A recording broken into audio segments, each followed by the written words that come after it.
All right, this is something I got on Kickstarter. BZRKR from Boom Studios, and you see Keanu Reeves on there, along with Matt Kint and Ron Garney. Garney does the art, and they gave these hardcovers out, and people kept talking about it. You know, what kind of annoyed me about the Kickstarter was they did the Kickstarter, then they came out with individual issues to comic shops after the Kickstarter. So I sat there waiting, like, to read this, and everybody else was kind of talking about the issues as it was coming out, and it kind of sucked on that level. These hardcovers came out really late, and there's supposed to be 2 more, I guess, in the series. I bought them completely, and this is it. So this is a Keanu Reeves concept, and it's basically, if you've read like the Eternal Warrior from Valiant, it's very similar to this, and Matt Kint worked for Valiant, so it's kind of interesting. I do like Ron Garney's art. It's pretty.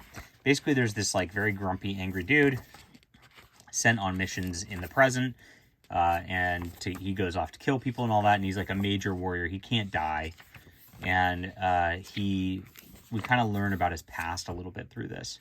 So as we go through, you see there's not a lot of dialogue at all. It's just like boom, boom, boom, boom, boom, boom, boom. It's almost like a movie storyboard, I would say, more than like a comic itself. And he's got holes in his past, but we actually learn about ancient history when he was like part of a tribe and all that, and like was a big warrior back then. And there's a doctor who's getting to know him now, learning about his past also, as we kind of get brought up, you know, about who his like parents were and how he like kind of became what he was at the end of the day. So there's not a ton of the story. This is going to be a very fast review, even though this is pretty, you know, it's the thickest trade. Art's really pretty, ton of gore, ton of violence, ton of action. So I mean, it's fine on that level, but there's just not much to it. So, you know, story wise, it's okay. I mean, there's just not a ton to it.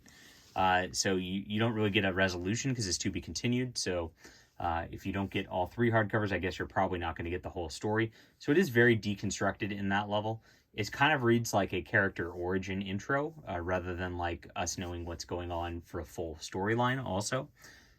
So I don't know what the deal is with this. If it was just a Keanu Reeves concept and Matt Kint was told, just script this. He's like, well, you know, you don't need this many pages to script this. Well, just do it. Okay. And that kind of is how it is. Have a lot of fight battle scenes. Okay, well, I'm good with that. I mean, I don't mind it. It's fun. It looks good. The art's fantastic all the way through. I really like Ron Garney's art generally. Bill Crabtree did the colors, which I think work really well all the way across the board. You get lots of reds for the whole, you know, battles and all that. And, you know, it's all right. But I don't even have much to say about it because, again, not a ton happened. So that's it. 7.5 out of 10 because of that. We'll see what happens in the next 2. I am a little bummed about how, like, you know, late it is compared to, like, you know, other people getting their books on this. But, you know, that really doesn't have anything to do with the book itself. Construction is really cool. Cover's beautiful. I love the hardcover. It's got the ribbon. I do love the ribbon thing, which, you know, you can read this so fast that you really don't need one. But still, you know, if you do want to pause or whatnot, look at all the pretty art, then you can do so. All right, hit that like and subscribe button and let me know what you think about this. We'll be back soon.